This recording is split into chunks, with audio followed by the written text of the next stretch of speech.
मनन रसामृत को सब्सक्राइब करना और शेयर करना ना भूलें। शुक्रिया।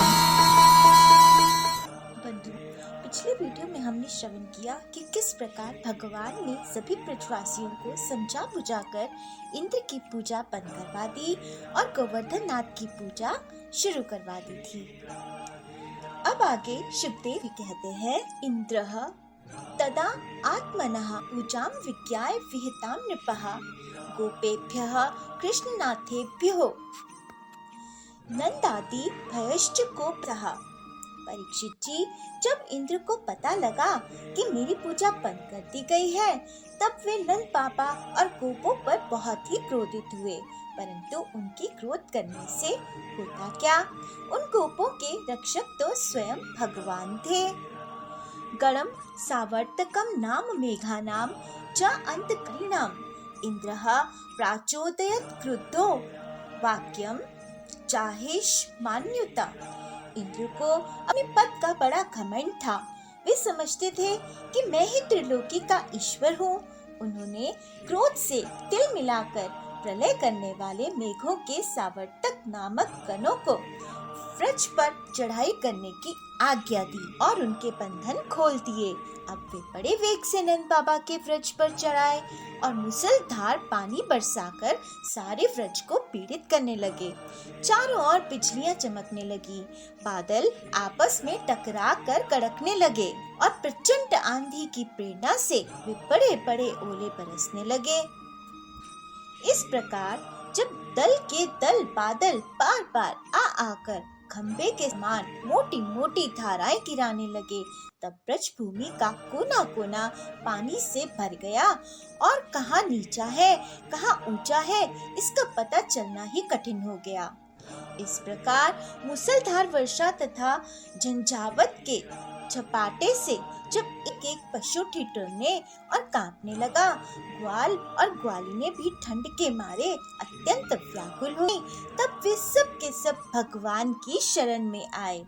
मूसलधार वर्षा से सताए जाने के कारण सब ने अपने अपने सिर और बच्चों को निहुक कर अपने शरीर के नीचे छिपा लिया था और वे कांपते कांपते भगवान की चरण शरण में पहुँचे और कहने लगे, कृष्ण कृष्ण महाभाग त्वं नाथम गोकुलम हु रातो मरहसी देवान्नः कुपितात भक्त वत्सला। हे भगवान, तुम बड़े भाग्यवान हो।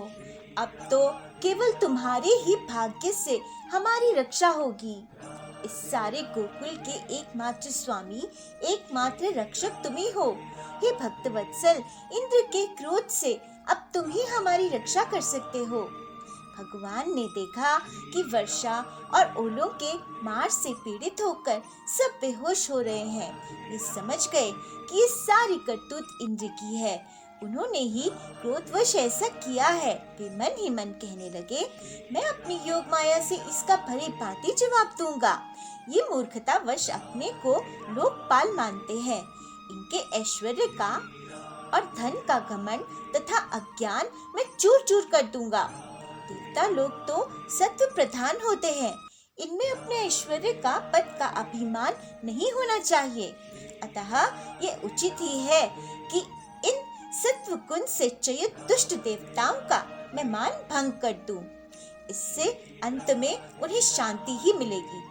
यह सारा व्रज मेरा आश्रित है, मेरे द्वारा स्वीकृत है और एकमात्र मैं ही इसका रक्षक हूँ। अतः मैं अपनी योग माया से इसकी रक्षा करूंगा। संतों की रक्षा करना तो मेरा व्रत ही है और अब उसके पालन का अवसर आ पहुंचा है। जो कि एक बार मेरी शरण में आ जाता है और मैं तुम्हारा हूँ इस प्रकार याचना करता है, उसे मैं संपूर्ण प्राणियों से अभय कर देता हूँ। यह मेरा व्रत है। इत्युक्तेव एकेन हस्तेन कृत्वा गोवर्धनाचलम दधार लीलया कृष्णाश्च छत्राकम इव बालकः।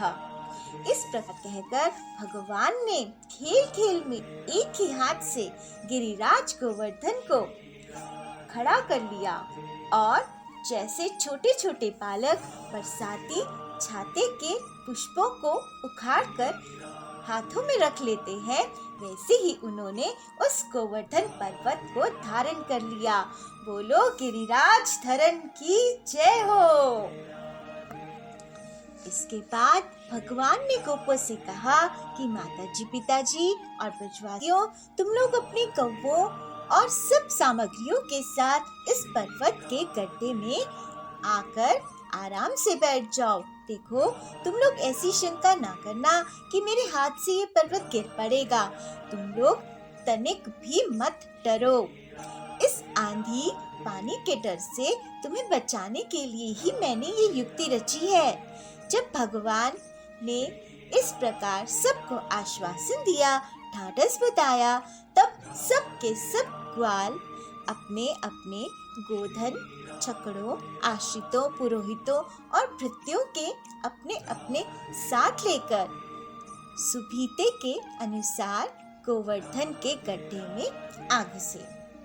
भगवान ने सब ब्रजवासियों के देखते देखते भूख प्यास की पीड़ा, आराम विश्राम की आवश्यकता आदि सब कुछ भुलाकर 7 दिन तक लगातार उस पर्वत को उठाए रखा।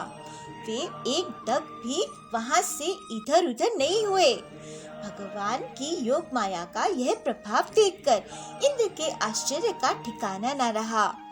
अपना संकल्प पूरा ना होने के कारण उनकी सारी हेकड़ी बंद हो गई। वे भौचक्के से रह गए।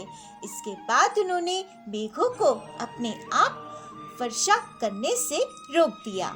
जब गोवर्धनधारी भगवान ने देखा कि वह भयंकर आंधी और घनघोर वर्षा बंद हो गई, आकाश से बादल छट गए और सूर्य दिखने लगे, तब उन्होंने गोपों से कहा, मेरे प्यारे गोपों, अब तुम लोग निडर हो जाओ और अपनी स्त्रियों, गोधन और बच्चों के साथ बाहर निकल आओ।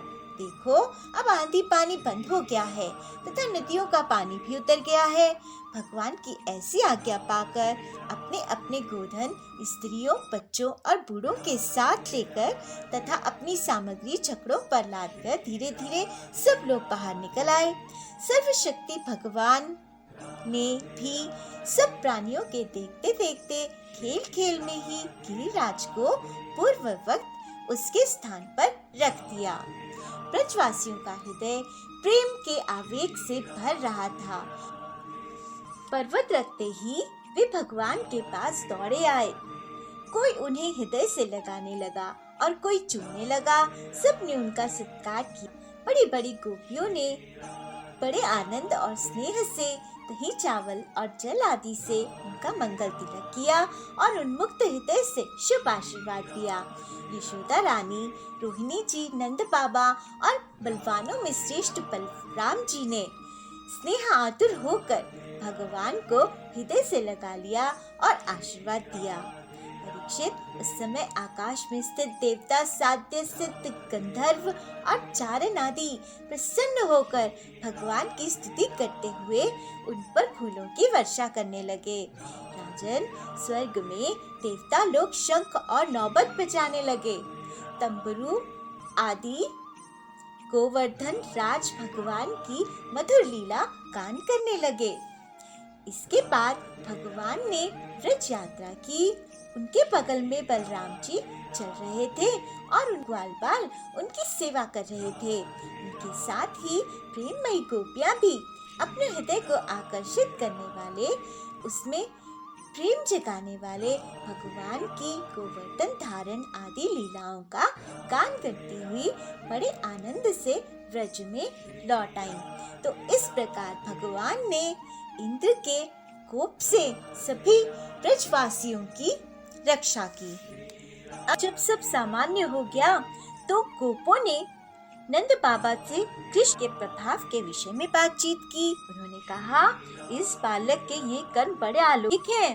इसका हमारे जैसे गंवार ग्रामीणों में जन्म लेना तो इसके लिए बड़ी निंदा की बात है। ये भला कैसे उचित हो सकता है? इससे तो तुम्हारे पुत्र के संबंध में हमें बड़ी शंका हो रही है। और एक एक करके किन किन असुरों को मारा, उन सब असुरों के नाम ले लेकर गिनवाने लगे और गदगद होने लगे। तब नंद बाबा ने कहा कि गर्गाचार्य जी ने कहा था कि इस बालक के कर्म बहुत अलौकिक होंगे। अलौकिक कार्यों को देखकर आश्चर्य ना करना। तब से मैं इस अलौकिक और परम सुखद कर्म करने वाले बालक को भगवान नारायण का ही अंश मानता हूँ। जब वासियों ने नंद बाबा के मुख से गर्ग जी की यह बात सुनी, तब उनका विस्मय जाता रहा, क्योंकि अब वे अमित तेजस्वी श्री भगवान के प्रभाव को पूर्ण रूप से देख और सुन चुके थे। आनंद में भरकर उन्होंने नंद बाबा और भगवान की पूरी पूरी प्रशंसा की। इधर इंद्र को भी अपनी गलती का एहसास हुआ और वो कामधेनु गाय के साथ आया और भगवान की स्तुति करके उनसे क्षमा याचना करने लगा और उसने भगवान का अभिषेक किया और भगवान को गोविंद नाम से सम्मानित किया। तो बोलो गोविंद भगवान की जय हो, गिरिराज धरन भगवान की जय हो। इंद्र के स्तुति करने पर भगवान ने इंद्र से कहा कि इंद्र, तुम ऐश्वर्य और धन संपत्ति के मद से पूरे मतवाले हो रहे थे, इसलिए तुम पर अनुग्रह करके ही मैंने तुम्हारा यज्ञ भंग किया है। यह इसलिए कि अब तुम मुझे नित्य निरंतर स्मरण रखा करो। जो ऐश्वर्य और धन संपत्ति के मद से अंधा हो जाता है, वह ये नहीं देखता कि मैं काल रूप परमेश्वर हाथ में दंड लेकर उसके सिर पर सवार हूँ। मैं जिस पर अनुग्रह करना चाहता हूँ, उसे ऐश्वर्य भ्रष्ट कर देता हूँ। इंद्र, तुम्हारा मंगल हो। अब तुम अपनी राजधानी अमरावती में जाओ और मेरी आज्ञा का पालन करो। अब कभी घमंड ना करना। नित्य निरंतर मेरी सन्निधि का, मेरे संयोग का अनुभव करते रहना और अपने अधिकार के अनुसार उचित रीति से मर्यादा का पालन करना। इस प्रकार भगवान की आज्ञा पाकर इंद्र चले गए। अब आगे वरुण लोक से किस प्रकार भगवान नंद बाबा जी को छुड़ा कर लाते हैं, इसका वर्णन सुखदेव जी ने किया है, जो हम अगले वीडियो में श्रवण करेंगे। तब तक भगवान जी का नाम जाप करते रहिए। हरिओम नमो भगवते वासुदेवाय, हरिओम नमो भगवते वासुदेवाय, हरिओम नमो भगवते वासुदेवाय। जय बिहारी जी की।